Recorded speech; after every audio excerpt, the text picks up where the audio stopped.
അസ്സലാമു അലൈക്കും വറഹ്മത്തുള്ളാഹി വബറകാതുഹു. അതിലുണ്ട് മുന്തിരി തോട്ടവും റുമ്മാനും, രസമുള്ളതാ കദളിപ്പഴം തിന്നാനും. ഖിദ്മത്തിനായി കാണാമതിൽ ചില കുട്ടികൾ, കാഴ്ചക്കു തോന്നും നല്ല കൗതുകമൂത്തുകൾ. അസുഖങ്ങളില്ലാതെപ്പോഴും ആരോഗ്യമാ, അസുവാജ് മൂത്തിട്ടെപ്പോഴും ഉല്ലാസമാ.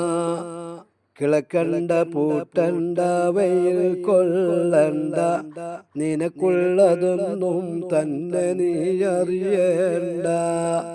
ഊറിൽ ലിസാനടുത്തെപ്പോഴും ഇരിപ്പുണ്ട്, താരാട്ട് പാടാൻ തോഴികൾ പലരുണ്ട്.